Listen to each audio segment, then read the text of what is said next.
घर के कुनुआ आउछन बोली जानले कहा के उसत लागसी जे कमेंट करिक निश्चय जनाबे। मते तो बहुत खुश लागसी जेनता आजी लागुचे। मोर भंजा आसीछन ना हेतिर लगी दिन होउचे रविवार। भंजार आबा खुशी थी आलू चॉप सिंगड़ा ब्रेड चॉप करी आनीतिले मोर हजबैंड। आउ आला बेला फिर मोर भंजा भी धरी देख तो सिंगड़ा बरा करी।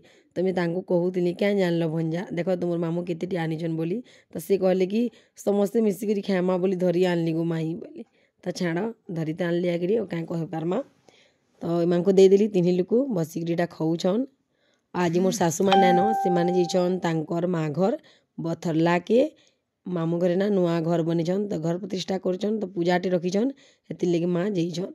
तो मुई बीटा खाऊछे फटाफट और रंधा बड़ा बहुत सारा करबार अच्छे। फिर मैं एकला अच्छे निजे कटा बछा करमी और निजे रांधमी। फिर नॉन भेज भेज सबू रांधबार अच्छे। बापा ने जीना बापा बाजार जाइछन सी आले घरे खाइबे।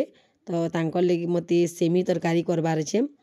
आमे ना सेमी ना खाऊ मगसिर मासे पहला पाली के आमे सेमी चढ़ासू माँ लक्ष्मी न तार पर जे आमर घरे सेमी बनसी जिन पहला सीजन रे मिलसी ना हे कथा कहूछे। तो भंजार आबार खुशी थी देखून चिकेन मटन दुईटा बना है।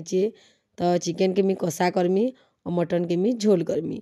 आज रेसिपी तो आपण मान संगे शेयर ना करी कहीं देख कुनुआ पुनुआटे यही तापर रंधा बड़ा मते कितने सारा करबार अच्छे। देख वीडियो ती रही जिमी ना बहुत लेट हो वीडियो ना करे ना बोली जस्ट टिके टिके आपण मान को देखे दीछे। चिकेन केटे सुंदर दिशे ना खाबार भी भल लगुला खाली देखबार ते निसे। और मुई बाहरिया मसला किसी भी ना लगी थी चिकेन रे खाली आमर घरे जेन अदा लेसुन ना बनासु के मसला हेस्टा किसी भी मिक्स ना करी। रंधा बड़ा सबू सरला तापर एटा मोर भंजा लगी बाढ़ी दूचे। खटा करथिनी दाल करथिनी चिकेन मटन आउ गोटे सेमी तरकारी जेनटा कि मोर भंजा के ना दिन कहीं कि चिकेन मटन हेबा सेमी तरकारी गोटे भल लागा के कहत खाली बापा लगी मैं कर देछे। तो बाड़ी बुढ़ा सारली तापर चलो देमा मोर भंजा के और आपण मानक मोर वीडियोटा भल लागसी तो लाइक भी करबे और बेसी टिके भल लागसी तो चैनल के टिके फॉलो भी करदेबी। मोर भंजा पड़सन कि न कहत नुआपड़ा पाखे क्या गाँ गुटी जे मत सोनी लाबा तो सियाड़े इलेक्शन चली कि कहत जिन जिन मैंने देखुच याड़ू वीडियो भल कर जानी तो तांकर छुट्टी अच्छे एति मोर भंजा पलि आइले आमर घर के और मत बहुत खुश लागसी मोर भंजा आसला। हाँ और गोटे कथा कहमी आपण मानकू देख मोर भंजा टेबुल उपर बसिकी खाऊछन ना से खाई पी सारले तार परी मोर हजबैंड आइले दुकानू आउ बापा भी सांगे के आइले बजारू। तो आमे केन्दा करसु कहमी क्या जिन दिन नॉनभेज हेसी ना आमे बापा के टेबुल उपरे देले आमे तले बसिकी खासु।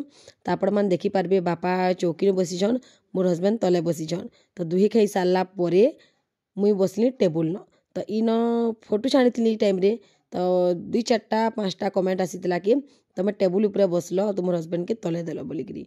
तो तले कहीं देली आपण मैंने जानले वीडियो देखिकी कहीं कि मोर ससुर बापा नॉनभेज ना खान और तांकर पाखे आमे बसिकी नॉनभेज ना खाऊ आमे तले बसिकी खाएसु हेती मोर हजबैंड तले बसले खाएले। और दुही बाप खाई सारा पर जगह न किए भी ना तुम क्या तले बसीजी कह टेबुल न क्या ना बसमी जदि मोर हजबैंड संगे खाऊ देती बेले से तले बसमी से तो खाई पी से गली न शुईबार के। तो हेती लगी मैं टेबुल न बसली बिना जानिक कमेंट ना करब बाकी किसी कथा नहीं आपण मैंने कहली भल लागला। तो हेती लगी मोर हजबैंड तले बसी। तो ठीक है फ्रेंड्स मैंने वीडियो जब आपको भल लगी तो लाइक करवाटा बिल्कुल भी ना भूलबे।